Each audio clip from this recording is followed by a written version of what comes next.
Shalom saudara-saudara yang dikasihi Tuhan dimanapun saudara berada. Kiranya saudara senantiasa dipenuhi dengan damai sejahtera dan sukacita Allah.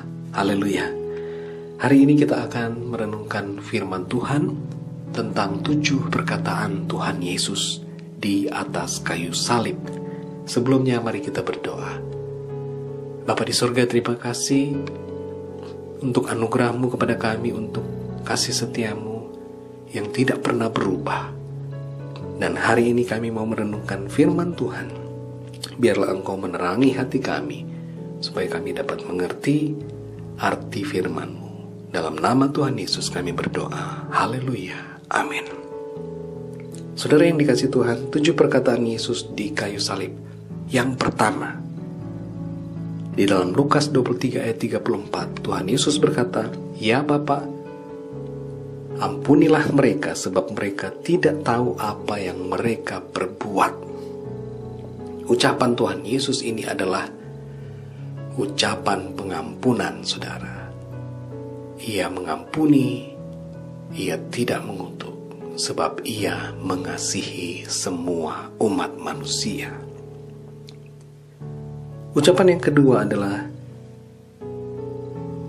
di dalam Lukas 23 ayat 43, Tuhan Yesus berkata kepada seorang penjahat yang tersalib di sampingnya, "Aku berkata kepadamu, sesungguhnya pada hari ini juga engkau akan ada bersama-sama dengan aku di dalam Firdaus." Firdaus mempunyai makna sorga, saudara.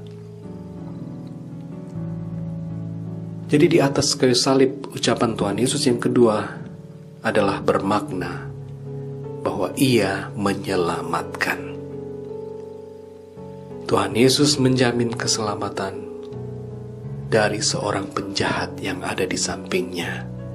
Oleh karena apa? Oleh karena ia berkuasa untuk menyelamatkan manusia. Jadi ia pun dapat menyelamatkan saudara dan saya, orang yang berdosa. Sebab di dalam Kristus Yesus ada keselamatan. Ialah juru selamat. Ucapan yang ketiga dari Tuhan Yesus adalah terdapat di dalam Yohanes 19 ayat 26. "Ibu, inilah anakmu, inilah ibumu." Ucapan ini ditujukan kepada Maria yang melahirkan Yesus dan kepada para murid yang ada bersama-sama dengan Maria saat itu melihat Tuhan Yesus yang tersalib. Ucapan ini bermakna tentang kepedulian Tuhan Yesus. Kepedulian yang juga harus tergambar dari kehidupan Maria dan para murid. Dan makna ucapan ini juga di dalam hidup kita berarti bahwa kita harus saling peduli terhadap sesama kita, memperhatikan sesama. Para murid hendaknya memperhatikan Maria ibu Yesus dan Maria ibu Yesus. Tuhan Yesus kehendaki agar tidak bersedih hati, tetapi memperhatikan para murid dan menganggap mereka sebagai anak-anaknya. Ucapan Tuhan Yesus yang keempat adalah Eli, Eli, lama sabachthani. Terdapat di dalam Matius 24 ayat 46. Eli, Eli, lama sabachthani berarti Bapakku, Bapakku, mengapa engkau meninggalkan aku? Ucapan ini menggambarkan penderitaan rohani yang harus ditanggung oleh Tuhan Yesus. Terputusnya hubungan dengan Allah. Saudara-saudara yang dikasihi Tuhan, ia menanggung setiap penderitaan rohani kita di atas kayu salib. Ia telah menanggung segala kutuk kita, kutuk akibat dosa, dan ia menanggung semuanya. Ucapan Tuhan Yesus yang kelima adalah aku haus.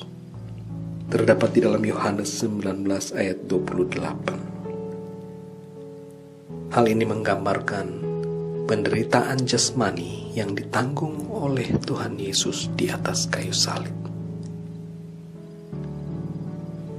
Di atas kayu salib, Tuhan Yesus telah menanggung segala penderitaan jasmani kita, saudara.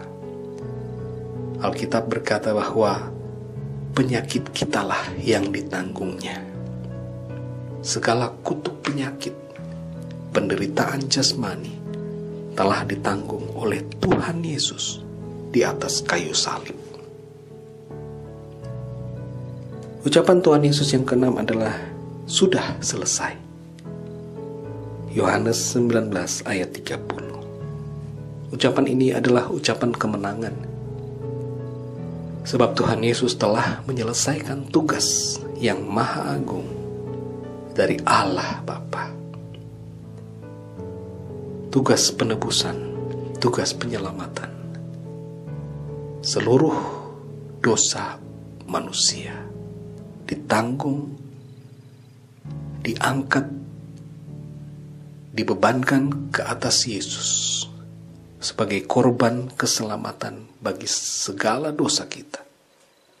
Ia menjadi keselamatan bagi kita, saudara. Itulah sebabnya tugas penyelamatan ini telah selesai dan ia mengucapkan sudah selesai, yang berarti ucapan kemenangan dari Tuhan. Yang terakhir, ucapan ketujuh adalah ya Bapa, ke dalam tanganmu kuserahkan nyawaku. Di dalam Lukas 23 ayat 46. Ayat ini berarti dan menggambarkan bahwa Tuhan Yesus menyerahkan semua kepada Bapa. Ini adalah ucapan penyerahan, saudara. Menyerah bukan berarti kalah, tetapi dia berserah kepada Bapa, menyerahkan seluruh hidupnya kepada Allah Bapa. Dan ini juga bermakna kepada kita, agar kita senantiasa menyerahkan diri kita kepada Bapa di surga. Tuhan Yesus memberkati saudara semua dimanapun saudara berada, dan firman ini akan senantiasa termeterai dalam hati saudara. 7 ucapan Yesus yang berkuasa dan yang menjadi teladan bagi hidup kita. Mari kita berdoa. Bapa di surga, terima kasih untuk firman-Mu, mengajar kami untuk senantiasa hidup dalam teladan Tuhan Yesus Kristus. Terima kasih kami juga menerima anugerah keselamatan, diberikan kuasa sebagai anak-anak Allah oleh karena penebusan di dalam Kristus Yesus. Kami diselamatkan, kami diberi kehidupan kekal. Terima kasih Bapa untuk firman-Mu pada hari ini. Dalam nama Tuhan Yesus kami berdoa. Haleluya. Amin. Tuhan Yesus memberkati saudara dimanapun saudara berada.